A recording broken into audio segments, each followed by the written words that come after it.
गरीब की सवारी, रेलवे के किराए भी बढ़ा दिए गए, सहूलियात ना होने के बराबर, सस्ती और सहल सवारी से महरूम मुसाफिर परेशान।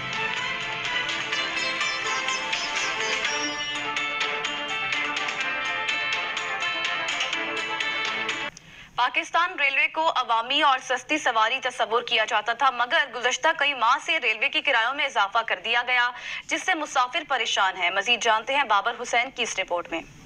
पाकिस्तान रेलवे को सस्ती और अवामी सवारी तस्वर किया जाता है, मगर मौजूदा हुकूमत ने रेलवे के किरायों में तवातर से इजाफा किया है और अब मजीद 8% किरायों में इजाफा किया जा रहा है। जबकि मुसाफिरों का कहना है कि किरायों में इजाफा तो किया जा रहा है, मगर सहूलियात ना होने के बराबर है। भी हम AC स्टैंडर्ड में आए, जिसमें हमने 6000 रुपये किराया दिया, वो हमें मसला नहीं है, लेकिन AC स्टैंडर्ड का भी AC नहीं था, ठीक है। ऊपर से जो लोकल वो थे डब्बे कटे तो सब उनको उसमें भी घुसा दिया, ठीक है। मतलब कोई सहूलियात हमें मिली नहीं जो प्रॉपर मिलनी चाहिए थी। आवाम के लिए जब सहूलत मौजूद नहीं होगी सवारी में, तो फिर आवाम की सहूलियत, भले आप किराया बढ़ा दो, और बढ़ रहा है किराया बढ़ा के सहूलियत ना देना, तो ये तो कोई मतलब जायज़ बात नहीं है। जिस तरह हमने आज ट्रैवल किया है ट्रेन में, AC स्टैंडर्ड था, मगर AC स्टैंडर्ड किसी लायक नहीं था। जिस तरह से इकॉनमी के लोग आके घुसे हैं और हमारा जो हाल हुआ है, ये हमने सोचा नहीं था कि मतलब इस तरह से हम AC स्टैंडर्ड में इस तरह से यहाँ पहुँचेंगे। यही एक अवामी सवारी रह गई है,